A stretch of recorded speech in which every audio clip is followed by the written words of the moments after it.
Sebagai makhluk sosial, tentunya komunikasi tidak terlepas dari kehidupan kita sehari-hari. Setiap hari, bahkan hampir setiap saat, kita sebagai manusia pasti membutuhkan komunikasi. Salah satu alat komunikasi yang biasa kita gunakan adalah bahasa lisan. Dalam berbicara dengan lawan bicara, tentunya kita harus menggunakan bahasa yang baik, mudah dimengerti, dan mudah dipahami.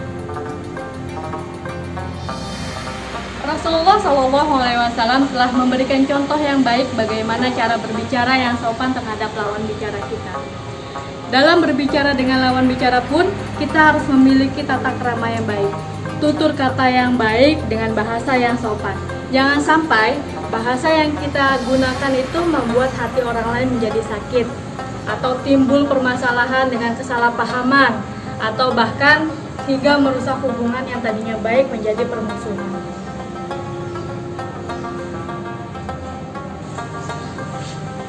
Akhlak yang baik akan melahirkan bahasa yang baik, seperti teko yang berisikan air. Ketika di dalam teko tersebut ada air kopi, maka ketika dituangkan yang keluar adalah air kopi.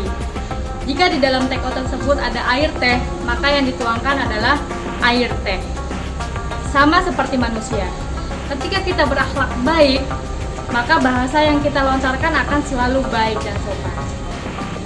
Dalam berkomunikasi, di dalamnya terdapat sebuah adab atau etika yang harus kita perhatikan.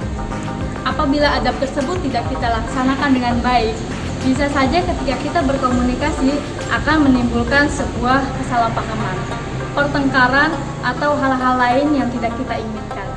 Nah, di sini kita akan membahas beberapa etika yang harus kita perhatikan ketika kita berbicara dengan lawan bicara kita. Yuk kita ikuti. Dalam keseharian, tentunya kita pernah bertemu dengan keadaan yang membuat kita harus atau ingin memulai pembicaraan dengan orang lain. Namun, ada hal-hal yang harus diperhatikan. Lihat keadaan calon lawan bicara. Apakah dia terlihat sedang sibuk atau terburu-buru? Kalau iya, mungkin kita harus mencoba berbicara lain kali. Halo, ya Bu, Bu. Karena nanti kita justru akan mengganggu orang itu dan membuatnya tidak nyaman. Ramah dan sopan. Sapalah lawan bicara Anda dengan ramah dan sopan, namun tidak terkesan dibuat-buat. Kita bisa mengajukan pertanyaan basa-basi untuk pembuka seperti apa kabar, mau kemana, dari mana, dan semacamnya. Jangan hanya bicara, tetapi dengarkan juga. Kebanyakan orang mengasumsikan komunikasi selalu berkaitan dengan bicara.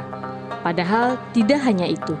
Mendengarkan juga salah satu bagian dari komunikasi.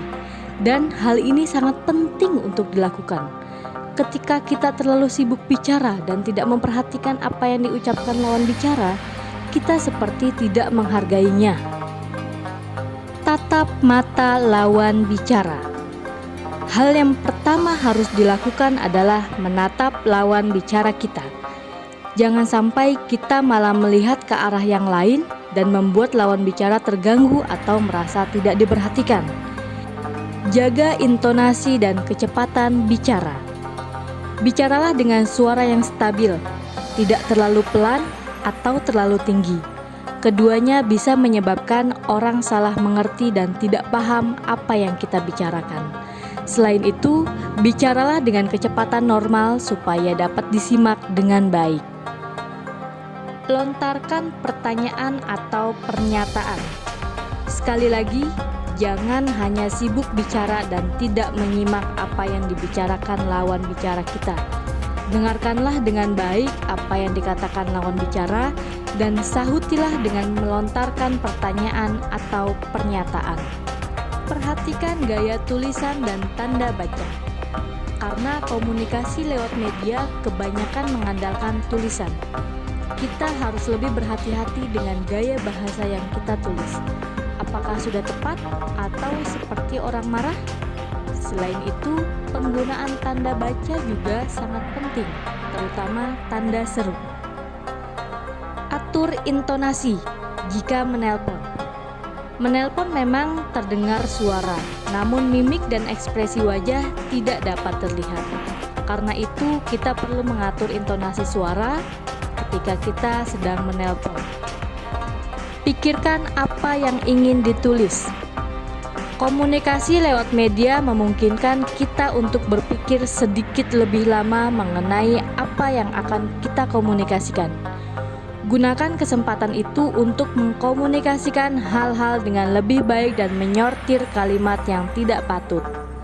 Tidak perlu terburu-buru, orang juga tahu kalau mengetik itu membutuhkan waktu lebih lama daripada bicara langsung. Hal yang perlu diperhatikan ketika kita berkomunikasi adalah: pertama, menggunakan bahasa yang baik dan intonasi yang benar. Kedua, mengucapkan permisi ketika lewat di depan orang lain. Yang ketiga, mengucapkan tolong ketika meminta bantuan.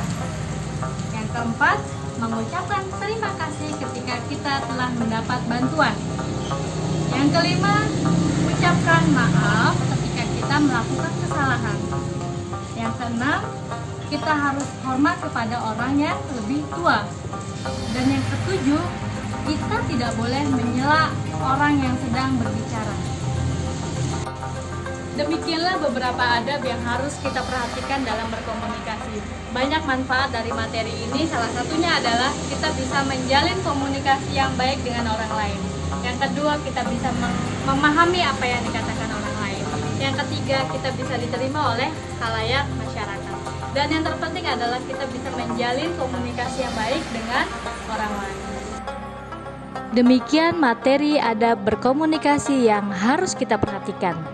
Semoga bermanfaat ya, dan jangan lupa like dan subscribe.